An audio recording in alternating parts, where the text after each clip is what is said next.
everyone. Good morning, good afternoon, good evening, wherever you're connecting from. The food system is central to any conversation that we have about the health of people, economies, and the planet. And it's also the source of nourishment and millions of jobs. The food system is therefore at the heart of the development agenda, but in its current form, the food system is far from achieving even its most basic goal of feeding everyone every day a healthy and sustainable diet. Ladies and gentlemen, you're welcome to this Food and Agriculture Organization of the United Nations and the International Telecommunications Union Joint Knowledge Product Session, the launch of the status of digital agriculture in 47 Sub-Saharan African countries. Today, we are asking the question, how can Sub-Saharan Africa harness technology's potential to transform the food system? The perfect platform to talk about digital agriculture, the new frontier in agri-food systems transformation, and how Sub-Saharan Africa can and should be leveraging the huge potential that digital technology has to offer. I am your host, Anthony Renemaika. A few housekeeping notes before we proceed. We will unfortunately not be able to take questions during this session, but your contributions are however welcome, and we will urge you to use the question and chat feature, as well as continue the exciting dialogue on the conference application. Thank you. Coming up, we will be presenting highlights of the reports on the status of digital agriculture in 47 Sub-Saharan African countries, followed by a panel discussion on investment opportunities within digital agriculture in Sub-Saharan Africa. So within the hour, we will hear from some of our partners and technical experts as they share key insights with us on this agency-wide comprehensive technical work and the prospects it holds for the region. To set us off, however, we will have two introductory remarks from the heads of the two collaborating agencies in the Africa region.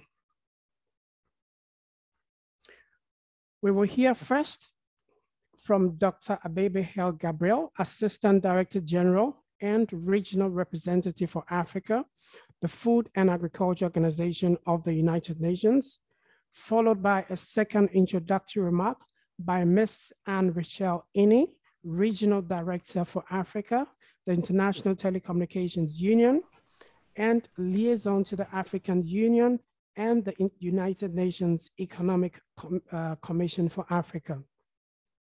First off, we're going to have the introductory remark from Dr. Abebe Hale Gabriel, the Assistant Director General and Regional Representative for Africa, the Food and Agriculture Organization of the United Nations.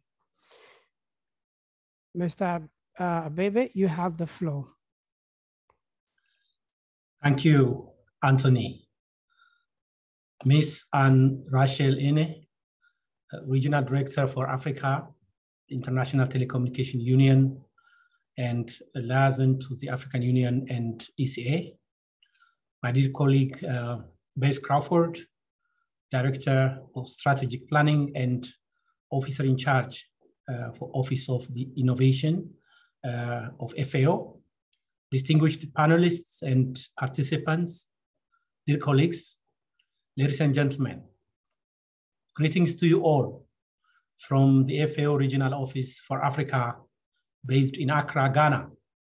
It's a pleasure to open this session on the launch of the status of digital agriculture in 47 African countries, which is an FAO-ITU collaboration.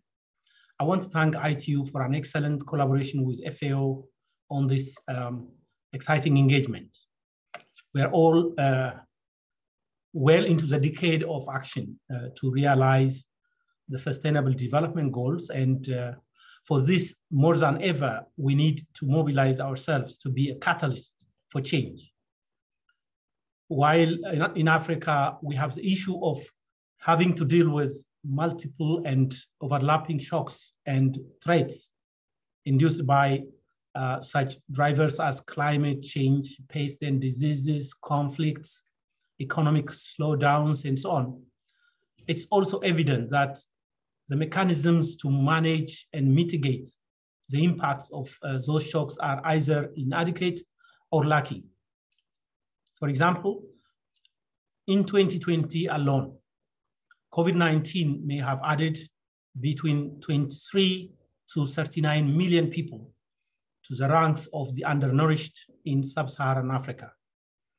Agri-food-based businesses have been among those who suffered the most in different ways. National systems were not in a position to handle a crisis of this magnitude in terms of providing stimulus packages, for example. There are legitimate concerns that most African economies won't be able to provide adequate post-pandemic recovery options, rendering recovery to be slow and uncertain.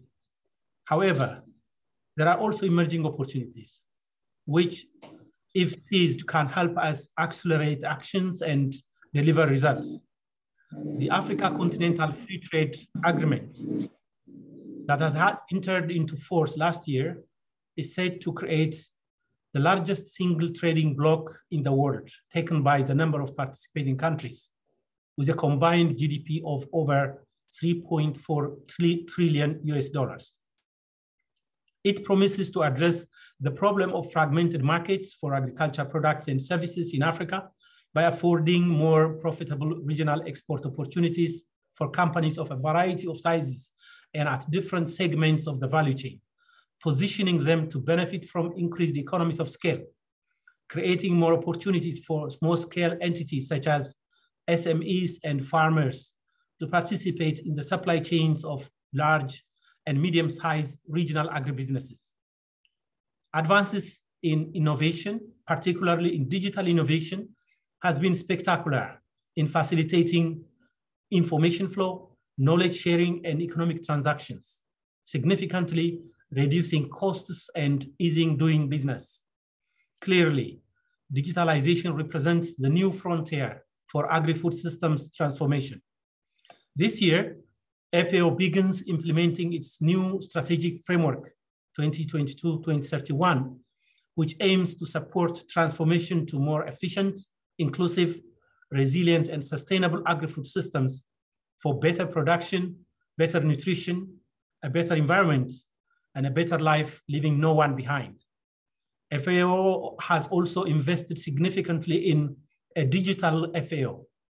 Our digital journey continues with increased efforts to ensure an efficient and effective digital portfolio, focusing on digital for impact to provide FAO digital public goods globally. Our flagship hand-in-hand initiative, Geospatial Platform, the International Platform for Digital Food and Agriculture, and the 1,000 Digital Villages Initiative put technology on the field and at the forefront of all and position us ahead on course. The hand-in-hand initiative supported by the Geospatial Platform facilitates agri-food systems transformation and sustainable rural development by targeting countries and regions with the highest poverty and hunger rates, differentiating territories and strategies, and focusing on analysis and partnerships. The 1,000 Digital Villages Initiative aims to convert villages worldwide into digital hubs to support the acceleration of rural transformation. The initiative facilitates smallholder producers access to knowledge and markets while reducing the digital gap, including the gender and rural divide. FAO's International Platform for Digital Food and Agriculture will provide a venue for dialogue, policy making, and strengthening of the linkages between agriculture and the digital ecosystem, supporting governments to enhance the benefits of digital agriculture and leapfrog by learning from their peers while addressing potential concerns. Our digital innovation strategy for agri-food systems in Africa will further accelerate the trend towards strengthening digital infrastructure by creating an enabling environment and supporting the development of national e-agriculture strategies and digital tools and services. There has been an unprecedented growth along the various agriculture value chain. For example, improved sourcing, climate-smart agriculture, financial and market inclusion through digital financial services in Africa, with almost half of 700 million overall users worldwide driven primarily by mobile money. Further scaling is required through a range of support for new or updated national sector policies and strategies, enabling infrastructure investments and digital literacy to ensure that no one is left behind. To achieve this, we need to know where to implement responsible investments and innovations in information, data, digitalization, and technologies across the agriculture value chain. Countries in Africa are at various stages of digital transformation, as evidenced by differences in how they deal with complexity, untapped potential, and information availability. Large swaths of the region's population still face acute food insecurity and lack access to basic digital technologies. Agriculture remains a priority sector in most African economies because it is a backbone of their economies. Digitalization is thus critical for maximizing the benefits of digital technologies in transforming societies, improving livelihoods, and accelerating the actions to achieve the Agenda 2030 on Sustainable Development and SDGs. Today, we're launching a new joint FAO and ITU report titled The Status of Digital Agriculture in 47 Sub-Saharan African Countries. The report aims at providing a holistic view of digital transformation in the agriculture sector of the 47 countries in Sub-Saharan Africa. The region's digital agriculture landscape is assessed through 6 key themes, namely infrastructure, digital penetration, policy and regulation, business environment, human capital, and agro-innovation, as well as analyzing the progress in digital transformation against the 6 thematic areas. The report helps policymakers identify possible areas of action to accelerate agricultural digitalization in the Africa region. The report emphasizes the need to improve digital infrastructure for universal connection, links unconnected in Africa region, and encourage digital agricultural transformation. It's our strong hope that this publication reaches a broad audience, provides a basis for their engagement, and increases collaboration among countries, international organizations, and private entities to unlock the potential of digital agriculture in the Africa region. Africa is a growing continent. We can do better and more to actualize the agri-food system's transformation towards no poverty, zero hunger, reduced inequalities, and many more. I wish you all an engaging and productive dialogue, and I thank you. Thank you, Dr. Abebe Gabriel, Assistant Director General and Regional Representative for Africa, Food and Agriculture Organization of the United Nations, for those opening remarks. I will now call on our next distinguished guest, Ms. Anne-Rachel Innie, Regional Director for Africa, the International Telecommunications Union, and Liaison to the African Union and the United Nations Economic Commission for Africa, to give her introductory remarks. Please, ma'am, you have the floor. Thank you very much, Anthony. Mr. Haile Gabriel Abebe, distinguished participants, ladies and gentlemen, good morning, good evening, good day, wherever you are. It is a great pleasure to welcome you to launch the joint publication between ITU and FAO on the status of digital agriculture in 47 sub-Saharan African countries.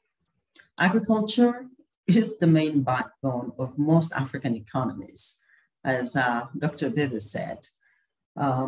It remains a priority sector, and digitalization of the sector is fundamental to leverage the benefits of digital technologies and enhance livelihoods in the region.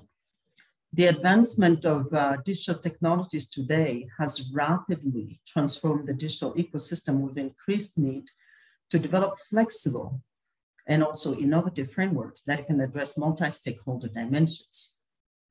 The Digital Transformation Strategy for Africa 2020-2030 emphasizes the need to harness digital technologies and innovation for inclusive economic growth, job creation, and to bridge the digital divide. The response to the unprecedented COVID-19 pandemic has demonstrated how digitalization can be harnessed to reduce inequalities, sustain livelihoods, and improve smallholders' access to markets, finance, and technology, which in turn facilitate the growth of agribusiness, job creation, and sustainable rural transformation. This joint initiative on the study of the status of digital agriculture indeed offers a huge opportunity for increased collaboration and knowledge sharing to strengthen communities of practices, accelerate innovation, and identify ways to scale implementation of digital agriculture. Our combined effort to support and advance digital transformation by leveraging the use of digital technology in our communities at national, regional, and global levels in the agriculture sector continues to contribute significantly to the transition of Africa to a digital economy. It is essential to continue to support our member states in the digital transformation process by sharing expertise and experience to foster innovation and creativity, and through adequate engagement of the youth, who form 60% of the population of this region. With 2.9 billion people still offline in the developing world and close to 30% of Africa's rural population that still lacks mobile broadband coverage, there is an urgent need for improved digital infrastructure and increased access to digital technologies. As the United Nations Specialized Agency for Information and Communication Technologies, closing the digital divide remains at the forefront of all ITU activities. Enabling and accelerating digital transformation is at the heart of the work on the continent, and working in partnership is critical to advance digital transformation and deliver digital solutions in priority areas such as agriculture, which can only be achieved as a collective effort. Development of partnerships, collaborations with key stakeholders, and close engagement with the private sector are key for sustainability and scaling up of digital infrastructure and for the agriculture ecosystem. Digitalization presents opportunities to accelerate progress towards the achievement of SDGs, particularly SDG 2, end hunger, achieve food security, and improve nutrition and promote sustainable agriculture. But also SDG 9, build resilient infrastructure, promote inclusive and sustainable industrialization, and foster innovation, amongst others. I would like to take this opportunity to remind us all that the World Telecommunication Development Conference that takes place normally every 4 years will be held this year in Kigali, Rwanda, from the 6th to the 16th of June for the first time in Africa. So World Telecommunication Development Conference. And it aims to explore innovative models of collaboration for connectivity and digital solutions that can shape the future of digital development globally. It will be preceded by the Generation Connect Global Youth Summit, first time again, from 2 to 4 June, which provides a platform for participation for the youth to contribute and discuss opportunities and challenges related to digital technologies. Just looking around me, I can tell you there's quite a few of them that are interested in making sure that issues of digitalizing agriculture are part of this process. So furthermore, we also have another initiative that is called Partner to Connect, which is a multi-stakeholder coalition in line with the UN Secretary General's roadmap for digital cooperation. And this one aims to foster meaningful connectivity and digital transformation in the hardest to connect communities, with 4 main focus areas that include connecting people everywhere, empowering communities, building digital ecosystems, and incentivizing investments. Through such initiatives, we aim to build and strengthen multi-stakeholder partnerships for sustainable adoption of digital technologies in each sector, and continue to provide extensive guidance to policymakers around the world in the development of digital policies and strategies, regulatory environments, global standards, best practices to drive innovation, and increase access to digital services by all. The launch of this joint publication is an indispensable opportunity for all of us to identify and propose concrete actions that can shape policy and create enabling environments to accelerate digital transformation for economic sustainability. Ladies and gentlemen, ITU remains committed to strengthening multi-stakeholder collaboration, sharing of experiences among member states, and enhancing digital agriculture transformation in developing countries through the increased use of digital technologies.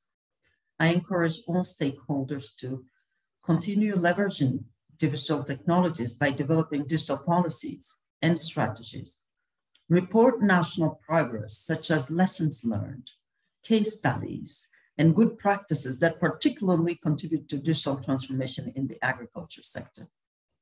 Continue to build partnerships and foster collaboration to enhance innovation, strengthen digital infrastructure, and capacity development to advance digital transformation for all.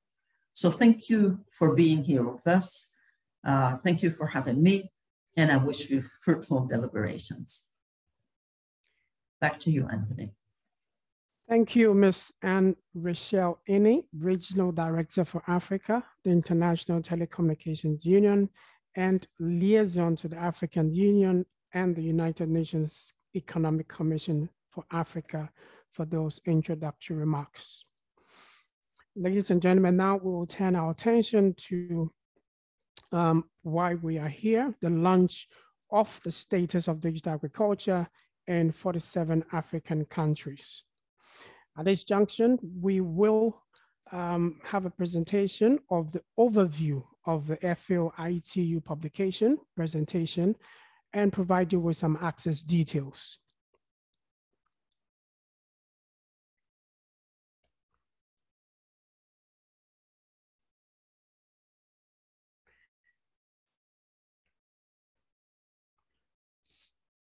So this is the launch of the publication, The Status of Digital Agriculture in 47 Sub-Saharan African countries. So the outline of this presentation, we'll look at the report's structure and features, the key messages and the findings of the report, actions and opportunities for further investment. Now, what was the rationale for the reports? Essentially, the report sought to understand how countries can support the digital agriculture transformation agenda in Sub-Saharan Africa, and also look at the status of digital ecosystem in 47 countries and the overview of digital agriculture status, and also how digital agriculture investments can support youth employment, women, and the marginalized. The main sections of the reports were infrastructure. The report looked at infrastructure. It looked at the digital penetration. It looked at policy and regulations, the business environment, human capital, and the agro innovation. The report was essentially divided into two sections. The first section was a DEX research based on the 47 country profiles by these 6 themes. And the second part of the report looks at the findings and the opportunities for action. The main sections, that is the infrastructure, for example, focuses on the essential infrastructure required for digitization, such as electricity, internet connectivity, and mobile coverage.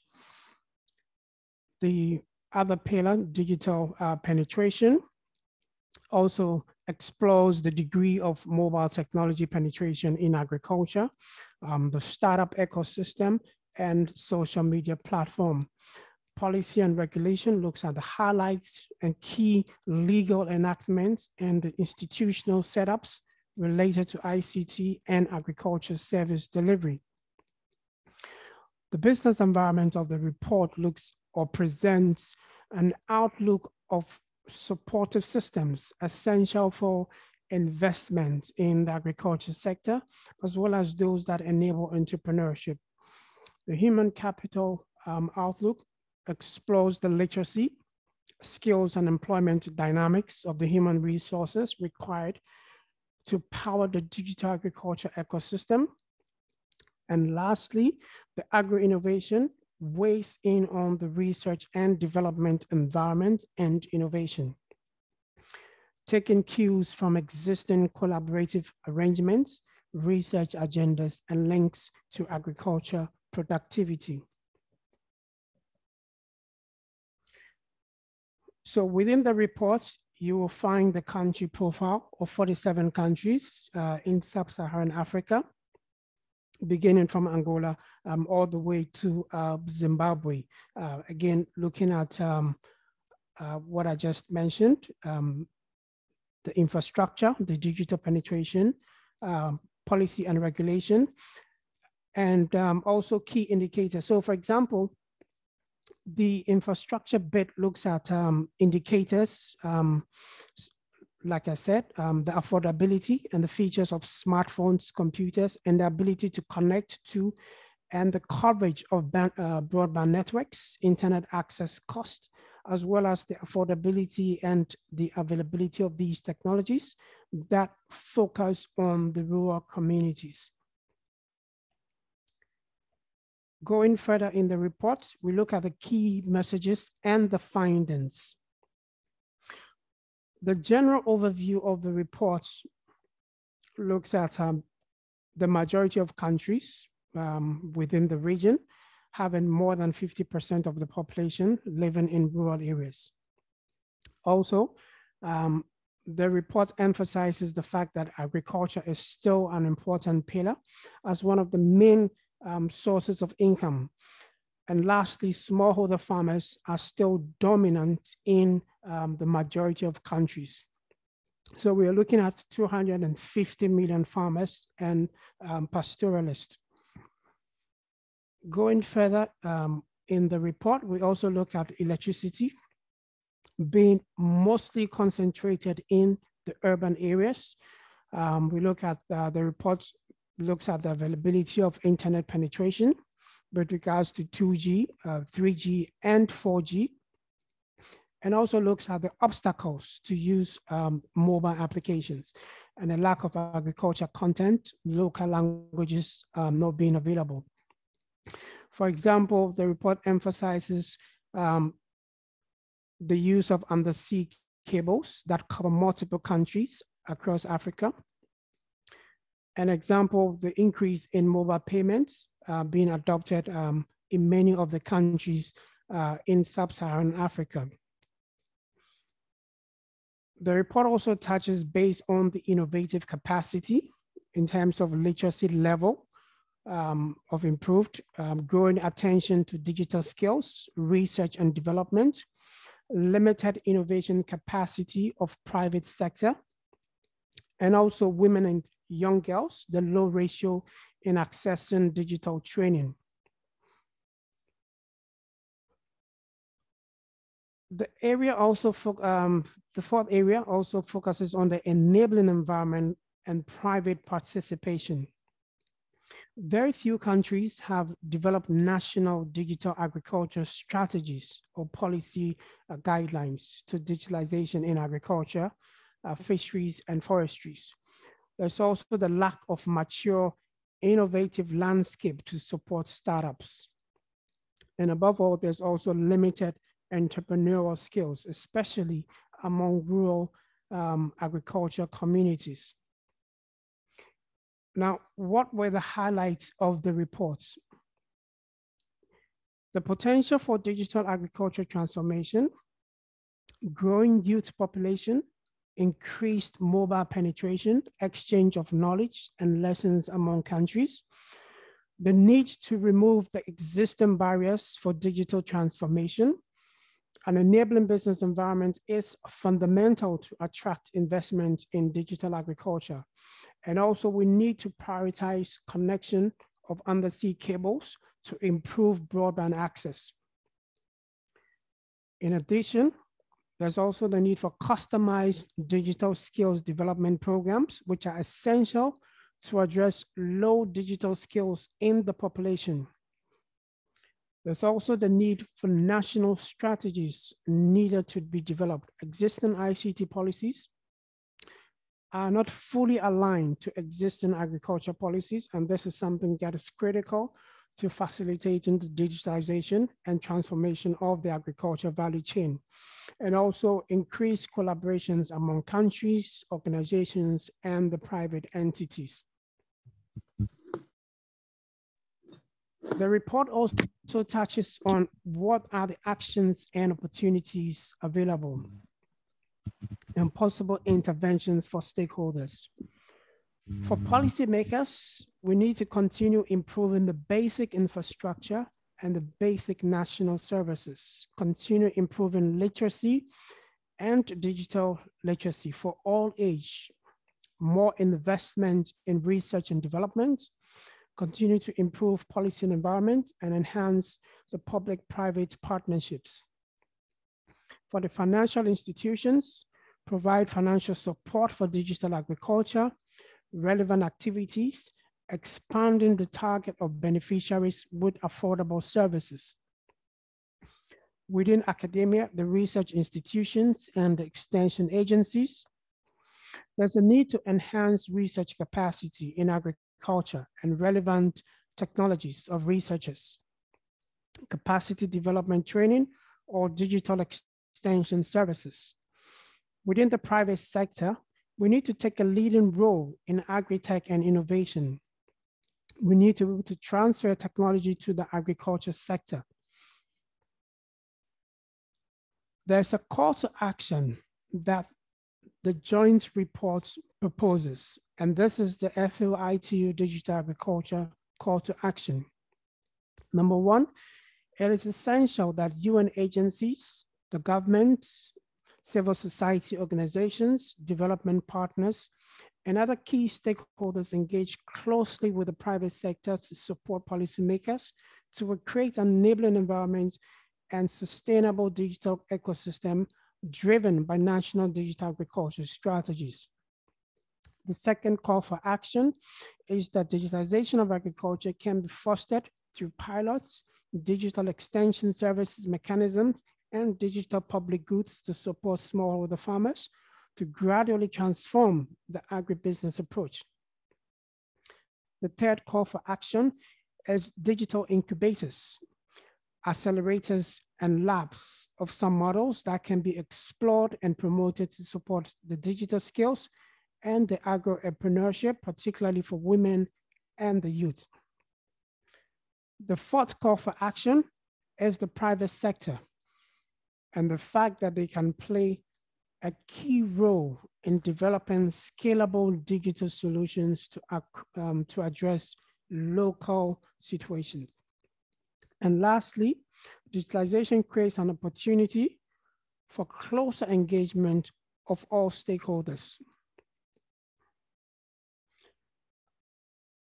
The reports can be accessed at the following link. So if you want to access the full reports, you can find the reports at the below link. Kindly take note, we'll post the link in the comment section for everyone to access the reports.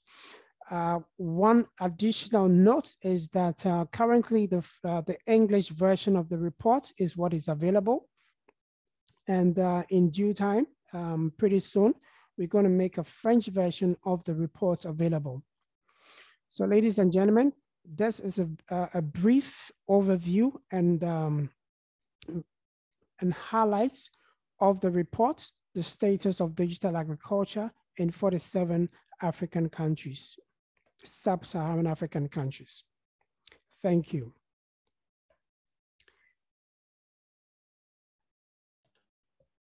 So next on our agenda, we're going to have a panel discussion, investing opportunities with digital agriculture in Sub-Saharan Africa. At this moment, I will invite Mr. Hani and his co-panelists to take over the discussion on the investment opportunities within digital agriculture in Sub-Saharan Africa. Hani Iskani, if you are ready, the floor is yours. Great, thank you very much, Anthony, and good morning, good afternoon, everyone. Indeed, now we are going to move to the panel component of the session.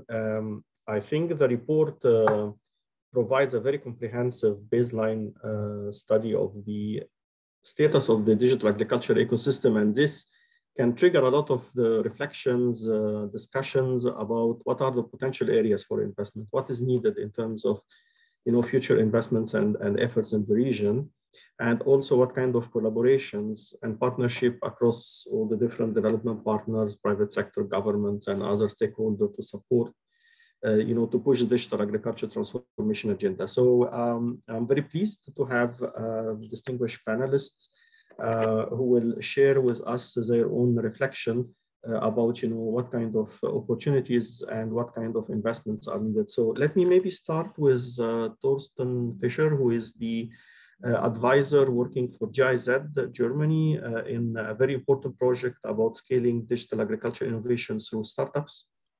So Thorsten, what do you think are the potential collaboration areas to advance digital agriculture transformation in Sub-Saharan Africa's, to narrow the digital divide, but also to kind of push forward the digital technologies, leaving no one behind?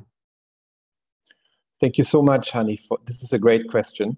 And greetings to everyone in the audience. This is a really fantastic and important event, and I'm glad that I can be part of this. Digital agriculture is, of course, a growing and very wide field, but I want to focus on a particular segment for my answer here of this sector, and that is digital innovation through startups. Obviously, I'm biased here because I'm part of a global project that supports startups in the agriculture and food sector on their way to getting investment ready. And we do this as a means to an end. Our approach is that the products and services of the startups can increase the income of people involved in the agriculture and food sector, especially in smallhold farmers.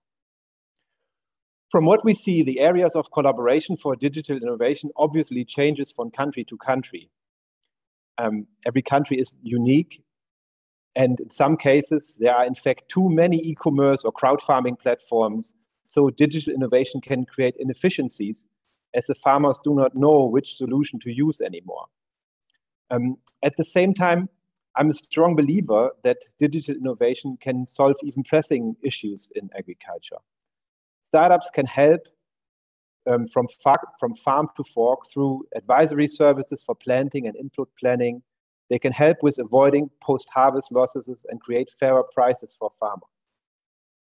Since startups are driven by entrepreneurs who ideally see a market opportunity when they start out, and this is a parallel analysis from what we in development cooperation or the public sector may see, it is likely that they will continue to work in their sector, even if they are not commissioned by organizations like the GIZ or FAO.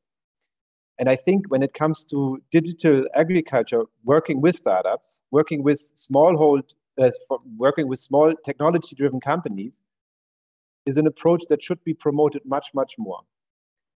And for that, I really want to make a strong case that the first area that is cross-cutting is that if you think about digital innovation, consider startups as change makers, as change agents.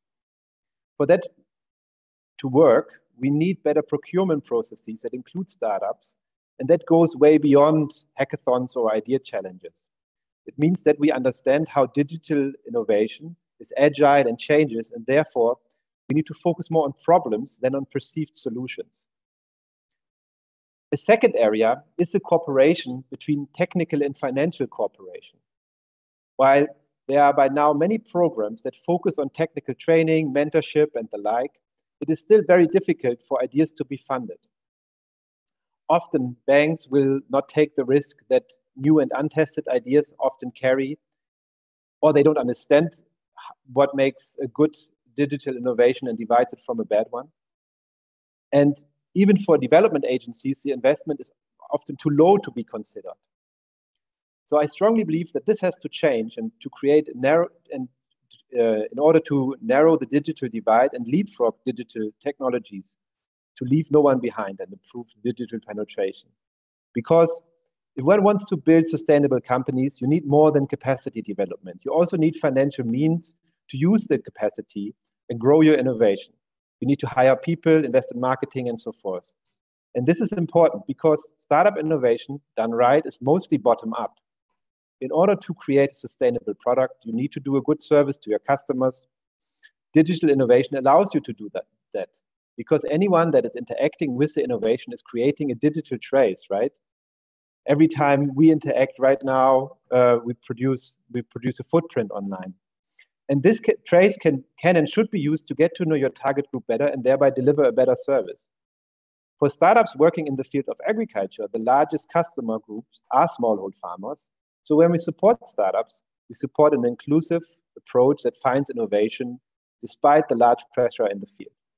To reiterate, I see two cross-cutting areas for collaboration in digital agriculture.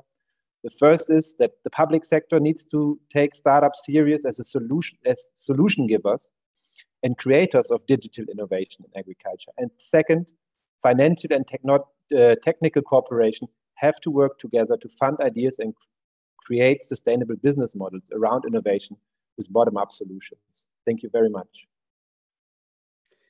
Thank you very much, Thorsten. I think your message was very clear, is really to put the emphasis and focus on startups. And I think you made very good points in terms of really looking to this startup much more seriously, facilitate access to procurements, how they can be, you have procurement processes and procedures that are inclusive, and also to link the technical and financial cooperation, because usually indeed what happens that you provide some, whether you provide some funding or you provide some technical, but never you have like a comprehensive package.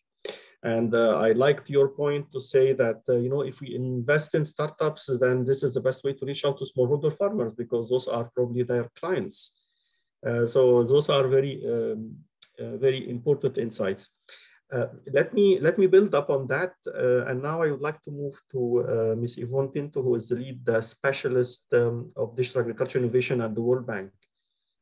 Yvonne, perhaps you can build up a little bit on what kind of drivers you think in terms of investments, financial support that are required in the Sub-Saharan African countries, to motivate farmers and all stakeholders and agri-tech companies to, innovate, invest, adopt, introduce technologies in the agriculture sector, but also how can the digital agriculture is integrated in new policy and governance model to support digital innovation in the food and agriculture sector? Thank you so much, Hani, for the great question. And thank you to my colleagues and panel members for the invitation to participate in this panel, particularly around this incredibly important report. On behalf of the World Bank, I'd like to say that we are extremely, extremely pleased to see this report. It lays a very good baseline for digital agriculture, for the digital agriculture revolution that we expect across the continent. If I could start by saying that to focus on your question, Hani, about the drivers that are required, what's really important is that based on the 29 countries that the World Bank currently works with in partnership around the digital economy agenda, there is quite a lot of learning to be gained. So clearly infrastructure, connectivity, and a whole of government approach. So you've mentioned in your report the Ministry of Agriculture, the Ministry of ICT, but having the Ministry of Education involved to bring together both the strategy, the opportunity for technology and digital skills in one approach is really important. I would say that the World Bank's clients are very much country governments. Country governments are guided by the African Union's digital strategy for the continent. They are also connected to other digital development finance institutions such as the African Development Bank, the TAT initiative, and they report through the CADAP framework. So there are opportunities to essentially encourage digitization across all of these policy frameworks. As part of the World Bank's work with the 29 countries it works with, 10 of which are African countries, it tends to think of the approach in 3 levels. So the first is to create that enabling environment. That's the development of institutions, investments, and incentives. Many are around collaboration and partnership in terms of developing policies and strategies, encouraging the development of networks for information exchange, hosting data access opportunities, ensuring that government can work through an open data approach, and building on top of that, information, innovation, and incubation opportunities. So creating opportunities for foundational data access, such as farmer registries and profiles, data protection and sharing policies, information around things like weather, soil, climate, etc., and enabling access to finance and field testing of these innovations by linking them to farmers, by connecting them to finance and mentorship through incubators and accelerators, but also enabling them to respond to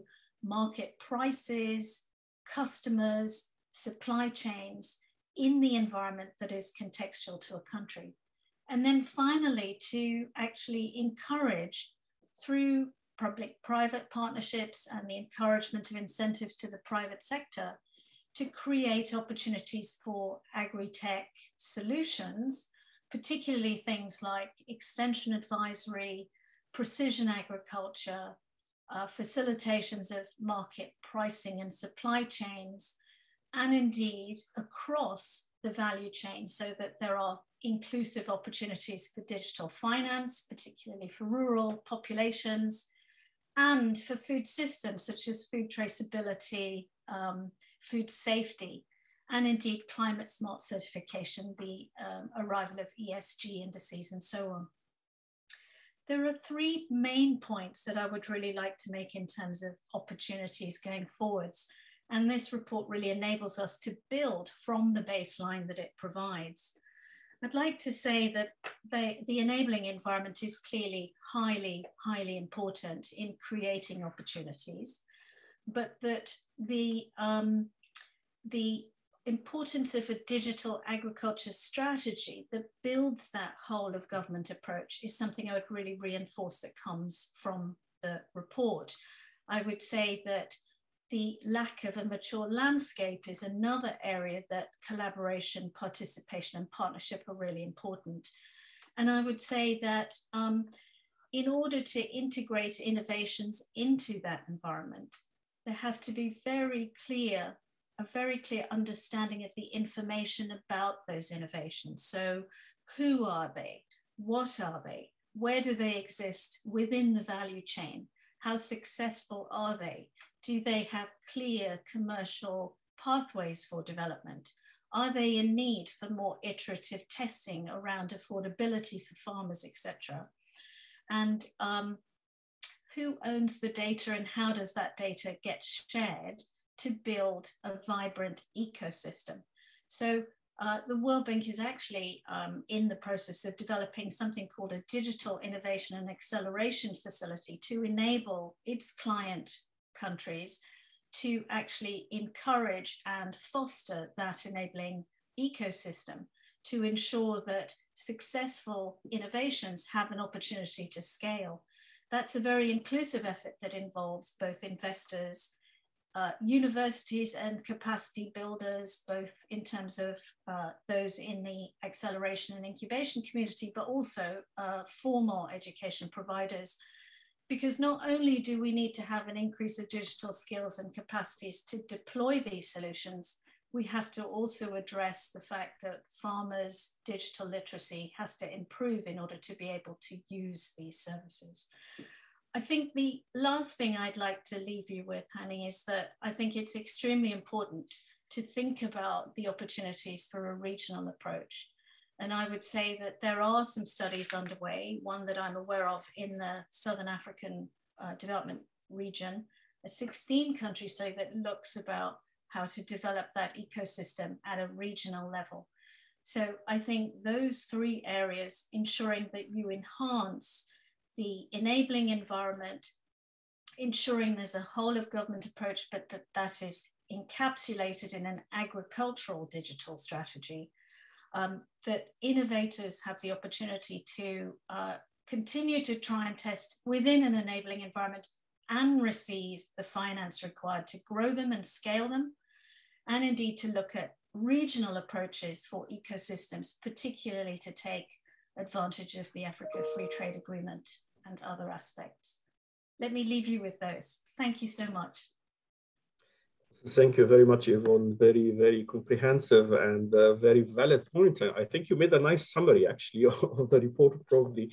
And I mean, we at ITU are very supportive of the whole of government approach. I think we are now really kind of advocating for a whole of government approach for digital investments. And I think the report on its own, if you look at it, you really understand when you read it is the interdependencies between all the different aspects that creates the ecosystem. That's why it's important to make sure that you have, as you mentioned, those digital agriculture strategies that takes this holistic and whole of government approach and really try to address all the different elements of the ecosystem that needs to be addressed. I also like very much your regional and sub-regional approach. And I think this would be quite useful to accelerate the investment. Let me now move to another maybe dimension, and I would like to invite Mr. Ken Lenotto, the Digital Agriculture Strategy Consultant at FAO, to kind of maybe, Ken, if you can maybe share with us from your experience and you know, work at FAO and previously at other organizations as well, you know, insights about the business models. I mean, I think many people in the previous two speakers, I think they mentioned that startups need to find a business case. They need to invest because they believe there is a business case in investing in digital innovation for agriculture. So can you maybe share with us some insights about those possible business models in terms of implementing digital solutions and services, and whether those are being developed as digital public goods, as we all know within the UN Digital Cooperation Roadmap. I think there is a lot of emphasis on DPGs, digital public goods, but also for other types of solutions developed by the private sector. And how can we find the right balance? How can we find the right models to, particularly with a focus on smallholder farmers? And what are the role of international organizations like ours in this whole space? Thank you very much, Annie, for these questions. I think we have so many questions, and I'm not sure if the time will allow us to cover all those points, but let me share something. First of all, dear participants, good morning or good afternoon to you. Pleasure to be sharing this insight with you today. I would like first to say that we do not always think about the concept of business model in a comprehensive manner. As we know, business models also involve not only the revenue model, I mean, how we generate money, but also how we offer, for example, differentiated services to different types of stakeholders, or for example, the effective partnership that we need to put in place. And I will come back to that point. And also to leverage on maybe one thing that you mentioned, Annie, I would like to say that in my opinion, and also actually, as we can see, digital agriculture services can be offered and are actually offered by different types of stakeholders currently. For example, the government through the public goals that you have mentioned, including international organizations who also are supporting the development of digital public goods, and of course, by the private sector as well, and the NGOs in some cases. So we have a variety of stakeholders that are involved in that area. And it seems to me that while the private sector naturally think about business models, many public institutions do not always think about that, maybe because their first motivation is to ensure that we have some public service that is ensured and that the poor farmers are served. But the reality is that digital agriculture services that are put in place by many governments, also with the support of donors in many cases, have not been sustainable. I remember that, for example, in Benin, we started the first experiment 20 years ago in that area, and we still have many services that are not sustainable. But the other element is that even the private sector stakeholders, they are not, for now, offering effective, commercially viable business services. And actually, it is not only in Africa, even in Europe, in France, we have seen many companies or many services that are unsustainable. Maybe because it is, because this specific business sector is new, but things are improving. And as you said, there are different building blocks that can be put in place so that we ensure that we have effective business models. For example, offering bundled services have proven to be very effective. In the CTA Dalberg report that was produced a couple of years ago, it has been shown, for example, that when we offer effective bundled services, production can increase by up to 150, for example. And we also need to think, and this is maybe more of the startups, to think about B2B2C services, business to business to customer services. So through intermediary acting as proxies. So these are also options to ensure that we have effective services. But we also need to insist that we need to develop more stakeholder partnership. And it is particularly imperative that collaboration between the private sector and the public institutions or international organizations is strengthened.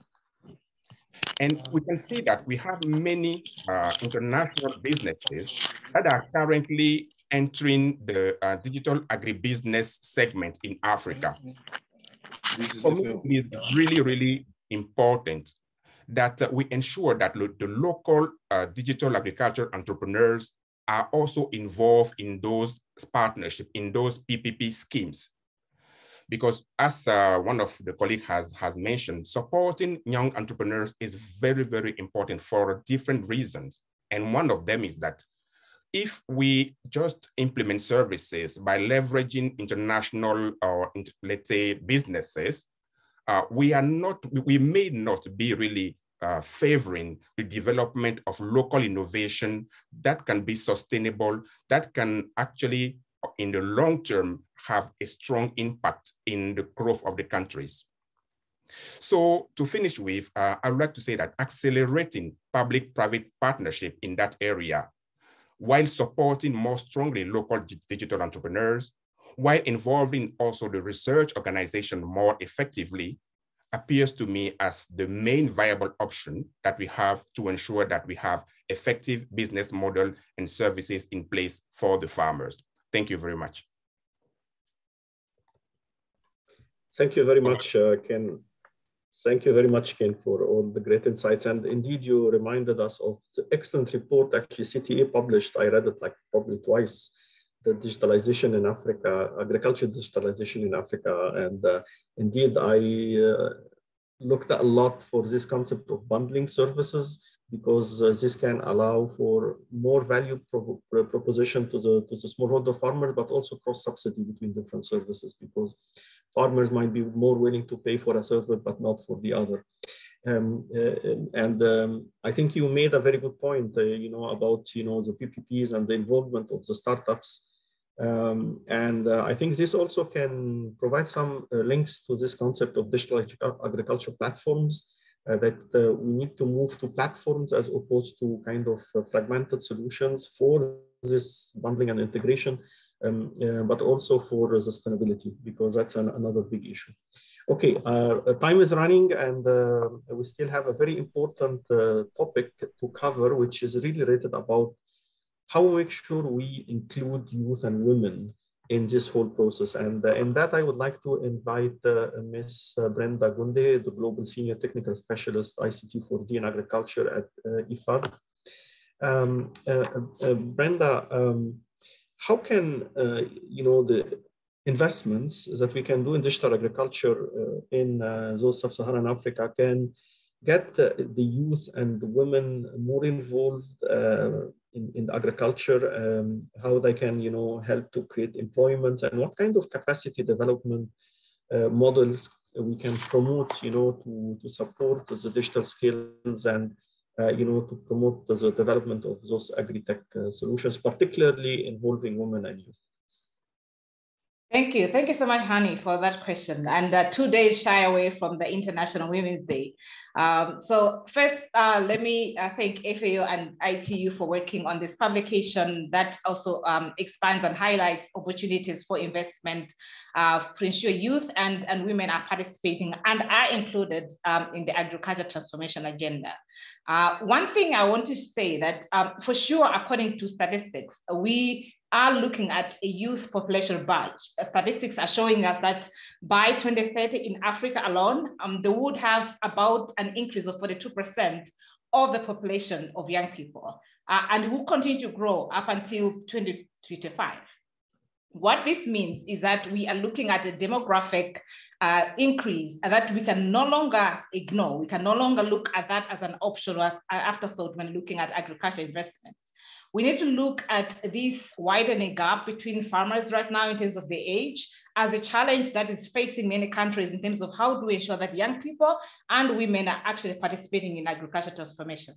There are several challenges that especially African countries are actually looking at in terms of inadequate human capital investment and high unemployment rates among young people.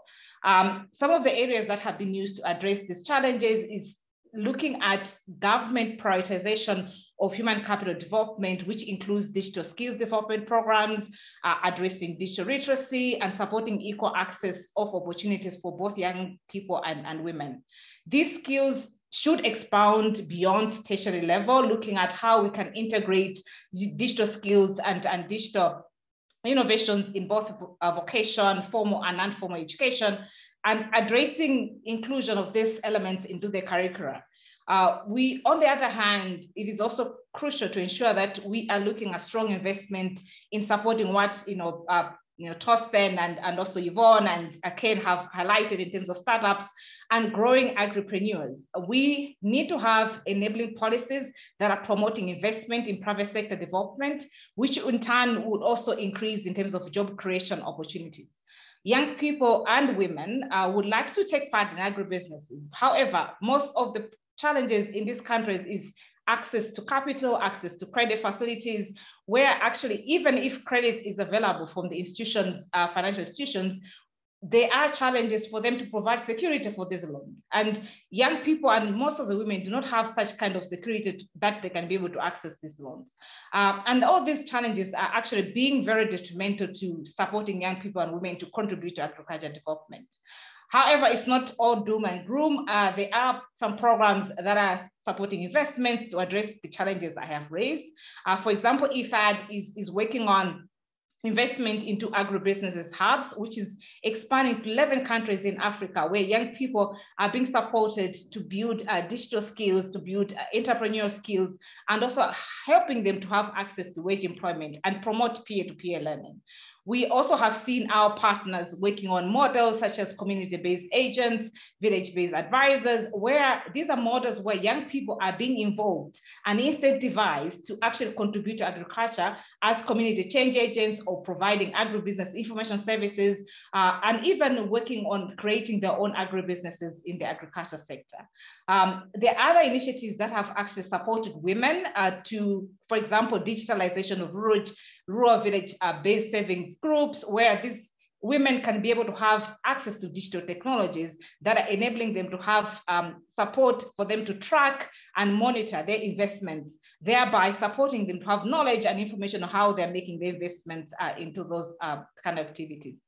I need to emphasize that agriculture transformation, especially adoption of ICTs, will not work if we do not looking at investment into young people and women capacity development. We need to ensure that these people are not just numbers in our reports, but we are actually taking action to ensure that they're actually active contributors and they're in the driving seat of this transformation.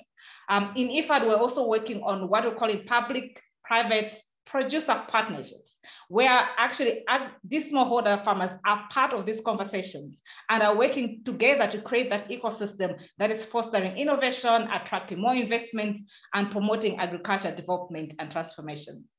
Lastly, I just want to say that we need to ensure that youth and women are also job creators. They're not just seeking wage employment, but they can actually look at the agricultural sector as the way of them also creating jobs opportunity for other young people and women. Thank you very much, Hani.